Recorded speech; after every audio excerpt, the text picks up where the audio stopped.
السلام علیکم ناظرین، میں ہوں آپ کا ہوسٹ صاحبزادہ محمد زاہد شہید فقیر حسینی۔ آپ ہمارا آفیشیل یوٹیوب چینل سرکار جی ملتان شفٹ آستانہ علی ارشیدیہ دیکھ رہے ہیں۔ امید ہے خداوند قدوس سے آپ سب لوگ خیریت سے ہوں گے۔ روحانیت کیا ہے؟ روحانیت کیسے بڑھائی جاتی ہے؟ اور روحانیت کی منزلیں کیا ہیں؟ ایک بہت بڑا چیپٹر ہے، اور 2 مہینے سے میں کوشش کر رہا تھا کہ اس پہ بات چیت شروع کریں آپ لوگوں کے بہت اصرار پہ، اور آخر کار سوچ لیا کہ انشاءاللہ روحانیت سے متعلق بات کریں گے۔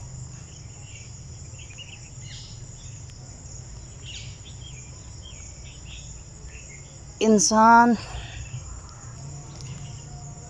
کی تمام بنیادی ضروریات کا خیال اللہ تبارک تعالیٰ سے زیادہ کون رکھ سکتا ہے، جو اس کا خالق و مالک ہے، جو اس کو سب سے زیادہ جانتا ہے کہ انسان کو کس وقت کس چیز کی ضرورت ہے۔ روحانیت روح کے علم کا نام ہے، روحانیت روح کی لگن کا نام ہے، روحانیت روح کے لو کا نام ہے۔ وہ اعتقاد، وہ ایمان، وہ تقوی جو اللہ کے لیے اختیار کیا جاتا ہے، اسی کو روحانیت کہا جاتا ہے۔ روحانیت میں کوئی ایک منزل نہیں ہوتی۔ فقراء کا سبب یہی رہا ہے کہ ایک منزل ختم ہوتی ہے تو دوسری منزل شروع ہو جاتی ہے، یعنی کہ ایک منزل کا جو اختتام ہے وہ دوسری منزل کے آغاز کا نام ہے۔ اور روحانیت کا جو پہلا سبق ہے، پچھلے چیپٹر میں نے آپ لوگوں کو بتایا تھا کہ روحانیت کے لیے کثیر اعظم درود پاک،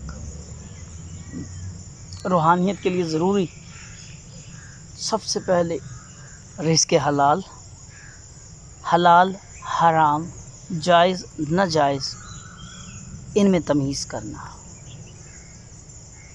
اسلام کے حرام کیے حرام کو حرام جاننا، اور اسلام کے حلال کیے ہوئے پر فوقیت اختیار کرنا، اسی کو روحانیت بولتے ہیں۔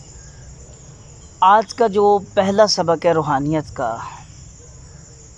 وہ ہے نفس، تزکیہ نفس کا۔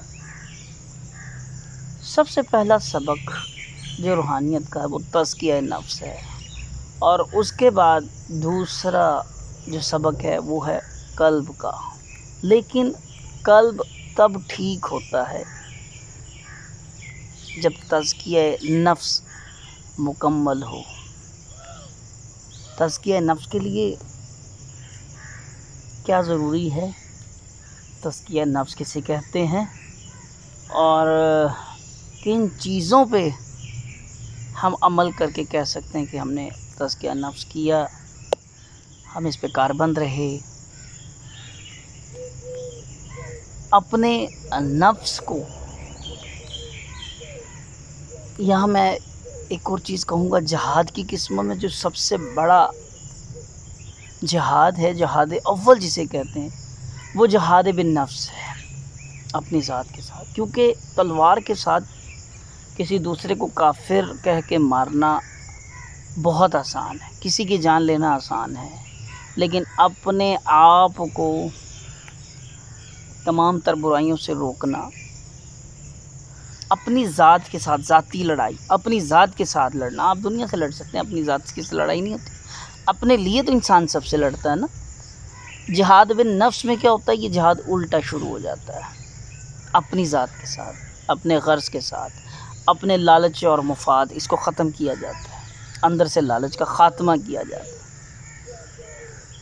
تمام برائیوں کو جڑ سے اتار پھینک دیا جاتا ہے، اور ہر طرح کا لالچ، طمع، اور وہ تمام تر برائی کی اکائیاں جن سے انسان نہ صرف اپنے خدا سے دور ہوتا ہے بلکہ اچھائی کے ہر راستے سے دور ہوتا ہوتا برائی کے گڑھے میں جا گرتا ہے۔ تزکیہ نفس میں یہی ہوتا ہے،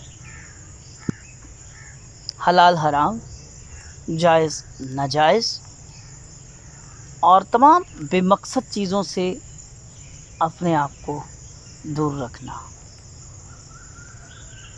تمام رغباتوں سے پرہیز کرنا، یہ سب تزکیہ نفس میں آتا ہے۔ اور اپنے آپ کو روکے رکھنا ہر برے کام سے، زنا سے، غیبت سے، چغلی سے، الزام سے، بہتان سے، جھوٹ سے، فتنہ سے، فساد سے، خون خرابے سے، عیاری سے، مکاری سے، ہر طرح کی دھوکہ دہی سے اور تمام تر ان کاموں سے اپنے آپ کو روک کے رکھنا جو لفظ انسان کے اشرف المخلوقات ہونے میں آڑے آتے ہیں۔ ہم لوگ طنز میں ایک انسان دوسرے انسان کو کہہ رہا ہے کہ بھائی مجھ سے غلطی ہو گئی، آپ کیا فرشتے ہو؟ تو وہ جو طعنہ دیتا ہے نا آپ فرشتے ہو، شاید بھول جاتا ہے کہ جس کو طعنہ دیا جا رہا ہے اللہ تبارک تعالیٰ نے اس اشرف المخلوقات پیدا کی۔ اب یہ اس کے اعمال ہیں کہ خود اس کے ہم پلے کا انسان اس کو انسان تسلیم نہیں کر رہا، اس کو انسان ہی نہیں مانا جا رہا، اس کو کہا نہیں جا رہا ہے کہ تم انسان ہو۔ جب انسان کو انسان نہیں مان رہا تو وہ اور کیا مانے گا؟ تو اشرف المخلوقات کے لیے جو سب سے ضروری ہے وہ یہی ہے کہ وہ انسان جس کو اللہ نے فرشتوں سے افضل بنایا، اس کو کیسا ہونا چاہیے؟ ایسا ہونا چاہیے جس کو آ کے فرشتے سلام کریں، جس کی تعریف آسمان پہ رب ذوالجلال کرے۔ یہ روحانیت کا پہلا سبق ہے، تزکیہ نفس کرنا، اپنے نفس سے جہاد کرنا۔ امید ہے آپ لوگ ہمارے ساتھ یہ جو روحانیت کا چیپٹر ہم نے شروع کیا اس میں ہمارے سے جڑ کر رہیں گے۔ اللہ تبارک تعالیٰ سے دعا ہے ہم سب کو صراط مستقیم کی راہ پر چلنے کی توفیق عطا فرمائے۔ نیکسٹ ویڈیو کے ساتھ آپ کی خدمت میں حاضر ہوں گے، جب تک کے لیے اللہ حافظ، فی امان اللہ۔